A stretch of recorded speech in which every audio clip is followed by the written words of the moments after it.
వి gold trusted gold buyers మీరు తాకట్టు పెట్టిన బంగారాన్ని విడిపించి ఈ రోజు ఉన్న మార్కెట్ ధరకు కొనబడను.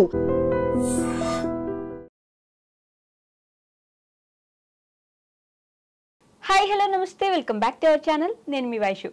పెళ్లిగాని ప్రసాదులందరికీ ఈ వీడియో అంకితం చేస్తున్నాను. ఎవరిని నేనేం అనట్లేదండి, కాకపోతే పెళ్లికి ముందు పెళ్లికి ముందు నుంచి అంటే ఒక 3-4 months నుంచి ఇంతకు ముందు అయితే అమ్మాయిలు బాగా కేర్ చేసేవాళ్ళు అనమాట. స్కిన్ బాగుండాలి, బాడీ బాగుండాలి, గ్లో అవ్వాలి అని చెప్పేసి ఫేషియల్స్ అవి ఇవి చేయించుకునే వాళ్ళు. కానీ ఇప్పుడు అబ్బాయిలు కూడా స్కిన్ మీద బాగా స్కిన్ కేర్ ఎక్కువ ఇంట్రెస్ట్ పెట్టి మరి అవి వాడాలి, ఇవి వాడాలి, ఇవి చేస్తే బాగుంటాం, ఇవి చేస్తే బాగుంటాం అని చూస్తున్నారు.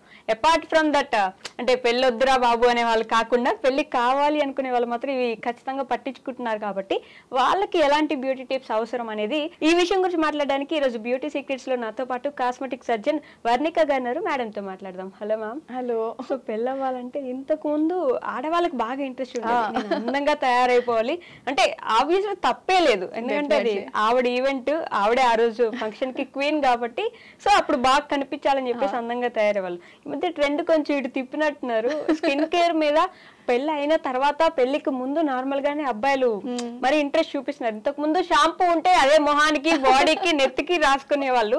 ఇప్పుడు మొహానికి ఒక 4 ప్రొడక్ట్స్ కూడా వాడేలా వెళ్తున్నారు. సో ఈ పెళ్లి గాని ప్రసాదాలకు మీరు ఇచ్చే బ్యూటీ టిప్స్ ఏంటి? మంచి పాయింట్ చెప్పారండి. ఇప్పుడు ఏమవుతుందంటే మనకి సోషల్ మీడియాలో ఎక్స్పోజర్ ఎక్కువ అయ్యి మీరు చూస్తున్నారంటే అవేర్నెస్ అనేది పెరుగుతూ చాలా ఏజ్ చిన్నప్పటి నుంచే అందరూ స్టార్ట్ చేస్తున్నారు. అండ్ అబ్బాయిల పరంగా చెప్పాలంటే వాళ్ళకి ఇప్పుడు పెళ్ళయ్యే ముందు ఈవెన్ గర్ల్ ఫ్రెండ్స్ కూడా వాళ్ళని లాగి తీసుకొచ్చి వాళ్ళు బాగా కనిపించాలి, వాళ్ళ స్కిన్ గ్లో అవ్వాలి, తల మీద జుట్టు బాగా ఉండాలి, ఇట్లాంటివి డిమాండ్స్ చాలా ఎక్కువ అయిపోతున్నాయి అన్నమాట. అండ్ ఇప్పుడు ఉన్న సొసైటీలో ప్రెజెంటేషన్ అనేది చాలా ఇంపార్టెంట్.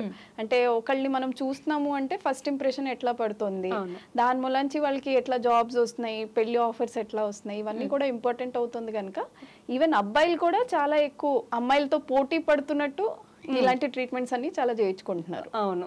సో ఎలాంటి ట్రీట్మెంట్స్ ఇప్పుడు ట్రీట్మెంట్స్ చేయించుకుంటున్నారు? ఓకే, ఫేస్ మీద కొన్ని రకాల ట్రీట్మెంట్స్ ఉంటాయి, లేడీస్ కి డిఫరెంట్ గా ఉంటాయి, వీళ్ళకి డిఫరెంట్ గా ఉంటాయి.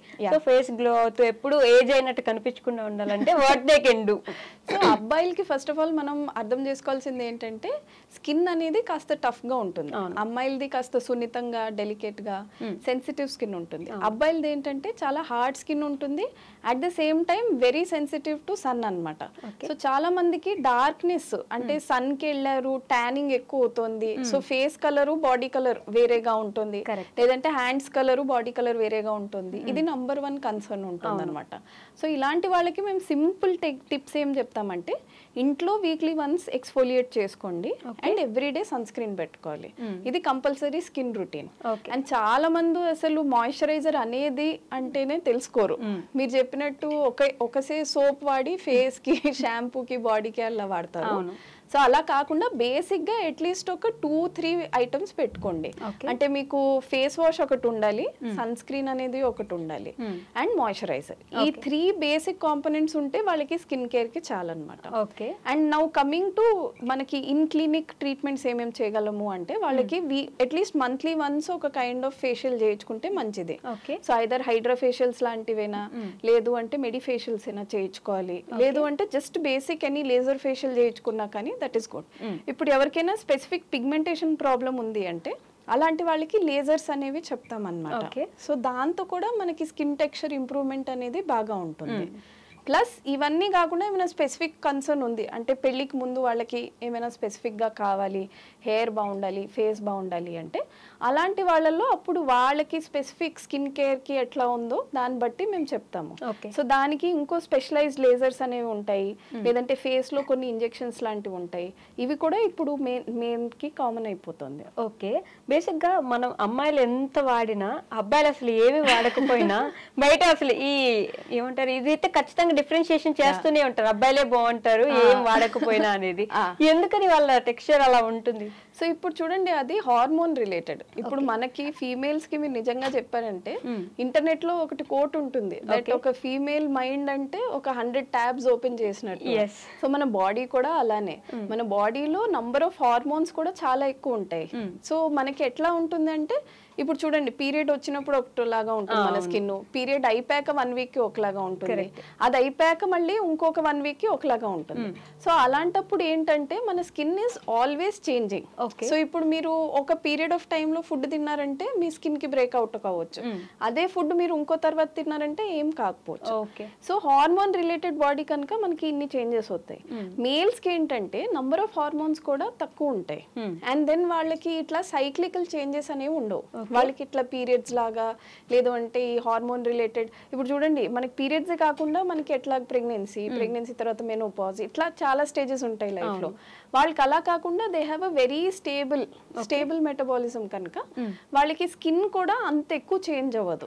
సో ఒకసారి వాళ్ళకి ఏమైనా ప్రాబ్లం వచ్చిందంటే maximum it will be acne లేదంటే పిగ్మెంటేషన్. సో అవి కూడా మనం ఒక స్కిన్ కేర్ రొటీన్ పెట్టి దానికి సెట్ చేసాము అంటే స్కిన్ అట్లానే కంటిన్యూ అవుతుంది అనమాట. ఓకే. ఈ మధ్య కాలంలో ఎస్పెషల్లీ అబ్బాయిలకి ఆల్మోస్ట్ 30 నిండక ముందే, అసలు 30 రాకముందే బట్టతల వచ్చేస్తుంది, జుట్టు సగం ఆల్మోస్ట్ ఇక్కడ నుంచి లేచి వెళ్ళిపోతూ ఉంటుంది. ఎందుకని అంటారు? ఏమైనా ఇంతకు ముందున్న వాళ్ళకి ఇప్పటికి ఏమైనా తేడా వచ్చిందంటారా ఫుడ్ లో కానీ దేంట్లో అయినా? డెఫినెట్లీ అండి. ముందు ఎట్లా ఉండేదంటే ఇప్పుడు మనం తినే ఫుడ్ కూడా చాలా ప్యూర్ గా ఉండేది, దానికి పెస్టిసైడ్స్ అయినా కెమికల్స్ అయినా అవన్నీ యాడ్ ఉండేవి కాదు. రెండోది ఏంటంటే మనం ఉండే ఎన్వైర్న్మెంట్, ఇప్పుడు మన చుట్టూ ఉన్న దాంట్లో ఎంత పొల్యూషన్ ఉంటుంది, తర్వాత ఇప్పుడు కొన్ని చోట్లకి మీరు వెళ్తుంటే ఈవెన్ మనం తాగే వాటర్ కూడా కంటామినేటెడ్ గా ఉంటుంది. సో అలాంటప్పుడు ఏమవుతుందంటే మన హెయిర్ స్కిన్ అన్ని ఎఫెక్ట్ అవుతాయి. సో ముందు ఎట్లా అంటే ఒక 50s కి హెయిర్ ఫాల్ అయ్యేది, ఇప్పుడు ఆ ఏజ్ తగ్గుతూ వస్తుంది. అండ్ ఎస్పెషలీ కరోనా తర్వాత ఈ ఎఫెక్ట్ ఇంకా 30% తొందరగా వస్తుంది అనమాట.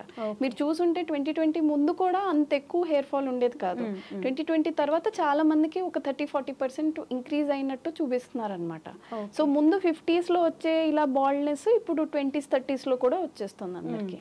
దానికి పాప మొబైల్ ఏంటంటే టెన్షన్ పడిపోయాయో ఇప్పుడే జుట్టు ఊడిపోతుంది అని చెప్పేసి ఇంకా కొంచెం హెల్త్ ఇష్యూస్ పెంచుకున్నట్టున్నారు. అదైతే నిజం అండి. ఎందుకంటే హెయిర్ అనేది ఎవరికైనా ఒక ఐడెంటిటీకి చాలా పెద్ద మార్క్.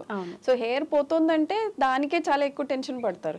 ఇప్పుడు మీరు చూసారంటే ఎవరికైనా అపెండిక్స్ ప్రాబ్లం ఉంది ఇది అన్నా కానీ అంత టెన్షన్ పడకని, హెయిర్ పడుతుందంటే వాళ్ళకి నిద్ర పట్టదు, చాలా టెన్షన్ పడతారు. సో అలాంటప్పుడు అది ఒక సైకిల్ లాగా అయిపోతుంది. మనకి ఆ స్ట్రెస్ మూలంచి కూడా మనకు బాడీలో హార్మోన్ ప్రాబ్లమ్స్ అవన్నీ వచ్చి కూడా మళ్ళీ హెయిర్ ఫాల్ ఎక్కువ అవుతుంది. సో అందుకోసమని ఎప్పుడైనా హెయిర్ ఫాల్ వస్తుందంటే ఫస్ట్ ఆఫ్ ఆల్ మనకి కాజ్ ఏంటో తెలుసుకుని దానికి ట్రీట్మెంట్ తీసుకోవాలి, కానీ స్ట్రెస్ తీసుకోవడం మంచిది కాదు. హోమ్ రెమెడీస్ ఏమైనా ఉంటాయండి హెయిర్ కి హెయిర్ లాస్ అవ్వకుండా? Definitely. So first of all మన ఫుడ్ లోనే చాలా ఎక్కువ ఇంపార్టెన్స్ ఉంటుంది.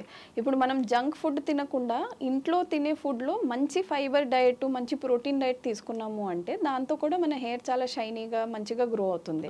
సో మనం ఎస్పెషలీ తినే వాటిలో గ్రీన్ లీఫీ వెజిటేబుల్స్ ఎక్కువ ఉండాలి. ఈ ప్రోటీన్ లాంటివి అంటే ఇప్పుడు మనకి మిల్ మేకర్స్ అయినా మష్రూమ్స్ అయినా కానీ సోయా అయినా ఇట్లాంటివన్నీ కూడా మనకి బాగా న్యూట్రిషన్ ఇస్తాయి. అవే కాకుండా ఫ్రూట్స్, మనకి ఫ్రెష్ సీజనల్ ఫ్రూట్స్ ఏవైతే ఉన్నాయో అవి తింటే కూడా మనకి we get good antioxidants అనమాట.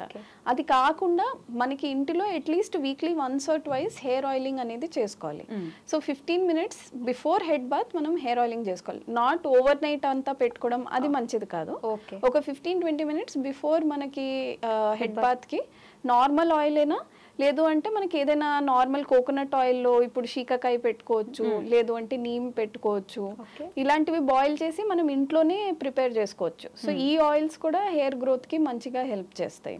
Okay done ma'am, thank you. Sir, one life lesson what medicine has taught you. Whatever you can do without expecting. But I really believe మన positive attitude ఉంటేనే మనం ఏదైనా సాధించగలం. గట్ని మనం కరెక్ట్గా deal చేసినట్లయితే అది మనకి పాజిటివ్ హార్మోన్స్ని రిలీజ్ చేస్తుంది. షుగర్ వచ్చిన వాళ్ళ పరిస్థితి ఏంటి? పొట్ట దగ్గర పెరిగితే దాన్ని ఆండ్రాయిడ్ అంటారు, ఆండ్రాయిడ్ ఫోన్ కదా. అసలు థాట్స్ ఎందుకు వస్తాయి? బ్రెయిన్ డెడ్ అంటే దానికి ప్రపంచం అంతా కూడా కొన్ని నిర్దిష్టమైనటువంటి లక్షణాలు. మానసికంగా ధైర్యంగా ఉంటే క్యాన్సర్ జయించవచ్చు. You are a doctor for a cause sir, అంతే. వాళ్ళకి వచ్చిన ఆదాయం కాకుండా ఫ్రీ సర్వీస్ ఎంతమందికో చేస్తారు.